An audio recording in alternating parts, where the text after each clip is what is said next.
यशकाय महामाना रामस्वरूप वर्मा जन्म 22 अगस्त 1923, परिनिर्माण 19 अगस्त 1998, जयंती विशेष। रामस्वरूप वर्मा एक समाजवादी नेता थे जिन्होंने अर्जक संघ की स्थापना की। लगभग 50 साल तक राजनीति में सक्रिय रहे रामस्वरूप वर्मा को राजनीति का कबीर कहा जाता है। वे डॉक्टर राम मनोहर लोहिया के निकट सहयोगी और उनके वैचारिक मित्र तथा 1967 में उत्तर प्रदेश सरकार के चर्चित वित्त मंत्री थे, जिन्होंने उस समय 20 करोड़ लाभ का बजट पेश कर पूरे आर्थिक जगत को अचंभित कर दिया। उनका सार्वजनिक जीवन सदैव निष्कलंक, निडर, निष्पक्ष और व्यापक जनहितों को समर्पित रहा।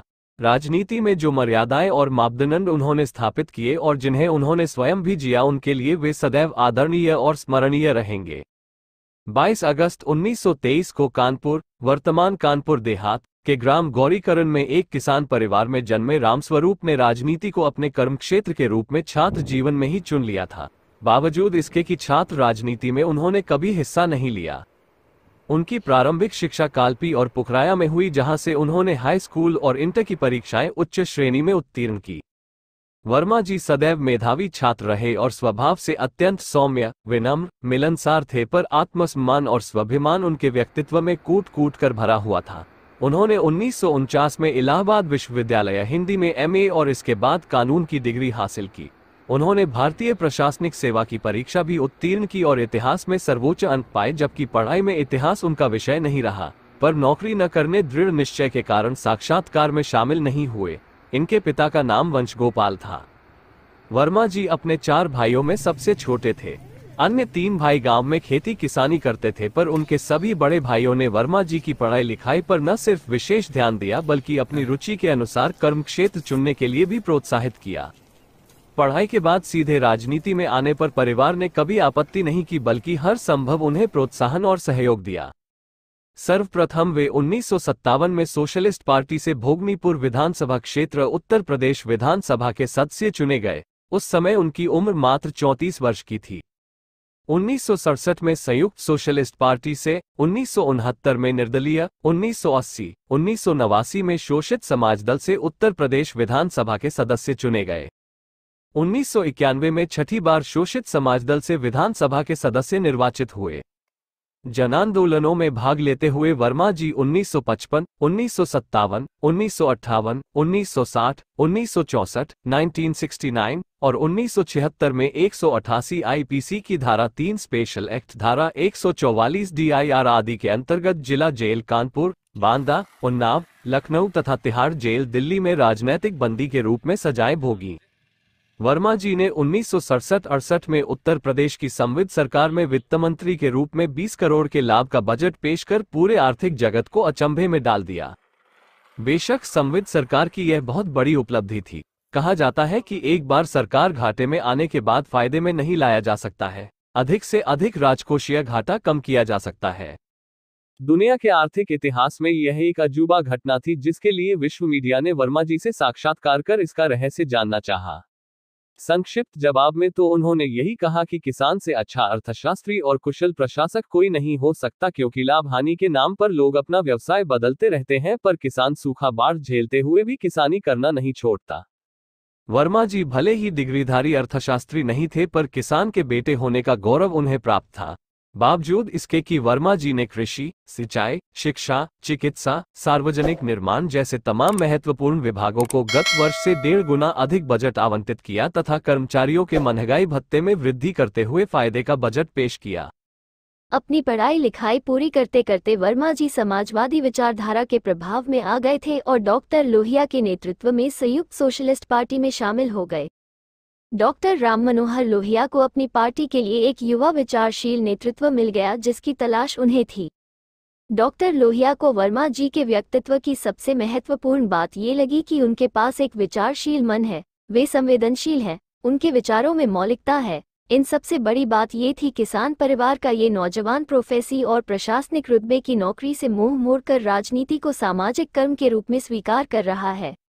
डॉ लोहिया को वर्मा जी का जिंदगी के प्रति एक फकीराना नजरिया और निस्वार्थी, ईमानदार तथा विचारशील व्यक्तित्व बहुत भाया और उनके सबसे विश्वसनीय वैचारिक मित्र बन गए, क्योंकि वर्मा जी भी डॉक्टर लोहिया की तरह देश और समाज के लिए कबीर की तरह अपना घर फूंकने वाले राजनैतिक कबीर थे। वर्मा जी अपने छात्र जीवन में आज़ादी की लड़ाई के चश्मदीद गवाह रहे, पर उसमें हिस्सेदारी न कर पाने का मलाल उनके मन में था। इसीलिए भारतीय प्रशासनिक सेवा की रुतबेदार नौकरी को लात मारकर राजनीति को देश सेवा का माध्यम चुना, और राजनीति भी सिद्धांतों और मूल्यों की।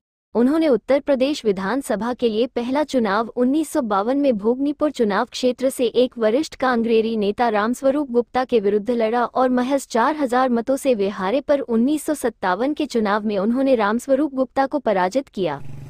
उन्हें राजनीति में स्वार्थगत समझौते ओहदों की दौड़ से सख्त नफरत थी। उनका ध्येय एक ऐसे समाज की संरचना करना था जिसमें हर कोई पूरी मानवीय गरिमा के साथ जीवन जी सके।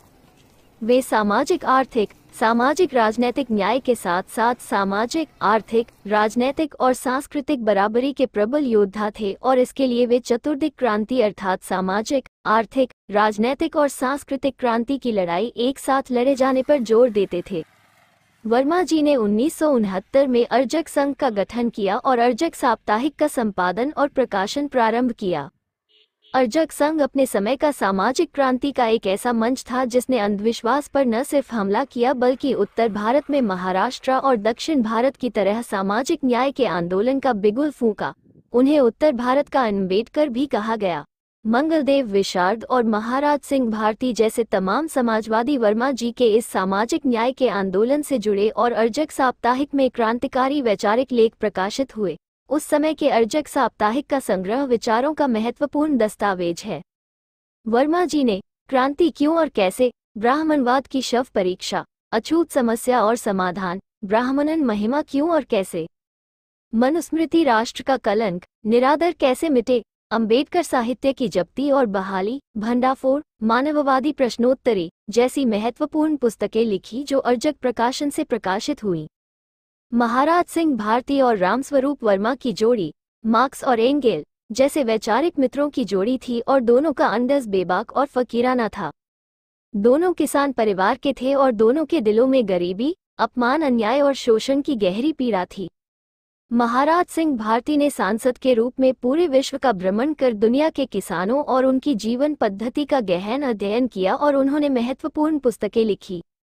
उनकी पुस्तक सृष्टि और प्रलय, डार्विन की ऑरिजिन ऑफ स्पीसीज की टक्कर की सरल हिंदी में लिखी गई पुस्तक है, जो आम आदमी को ये बताती है कि ये दुनिया कैसी बनी, और यह भी बताती है कि इसे ईश्वर ने नहीं बनाया है बल्कि यह स्वतः कुदरती नियमों से बनी है और इसके विकास में मनुष्य के श्रम की अहम भूमिका है। उनकी ईश्वर की खोज और भारत का नियोजित दिवाला जैसी अनेक विचारपरक पुस्तकें हैं जो अर्जक प्रकाशन से प्रकाशित हुई हैं। बिहार के लेनिन कहे जाने वाले जगदेव बाबू ने वर्मा जी के विचारों और उनके संघर्षशील व्यक्तित्व से प्रभावित होकर शोषित समाज दल का गठन किया। जगदेव बाबू के राजनीतिक संघर्ष से आतंकित होकर उनके राजनीतिक प्रतिद्वंदियों ने उनकी हत्या करा दी। जगदेव बाबू की शहादत से शोषित समाज दल को गहरा आघात लगा, पर सामाजिक क्रांति की आग और तेज हुई। जगदेव बाबू बिहार के पिछड़े वर्ग के किसान परिवार से थे और वर्मा जी की तरह वे भी अपने संघर्ष के बोते बिहार सरकार मंत्री रहे। वर्मा जी का संपूर्ण जीवन देश और समाज को समर्पित था। उन्होंने जिसमें समता की चाह नहीं, वह बैया इंसान नहीं, समता बिना समाज नहीं, बिन समाज जनराज नहीं जैसे कालजयी नारे गढ़े। राजनीति और राजनेता के बारे में एक साक्षात्कार में दिया गया उनका बयान गौरतलब है। राजनीति के बारे में उनका मानना है कि यह शुद्ध रूप से अत्यंत संवेदनशील सामाजिक कर्म है और एक अच्छे राजनेता के लिए सबसे ज्यादा जरूरी है कि उसे देश और स्थानीय समाज की समस्याओं की गहरी और जमीनी समझ हो और उनके हल करने की प्रतिबद्धता हो। जनता अपने नेता को अपना आदर्श मानता है, इसलिए सादगी, ईमानदारी, सिद्धांतवादिता के साथ साथ कर्तव्यनिष्ठा निहायत जरूरी है।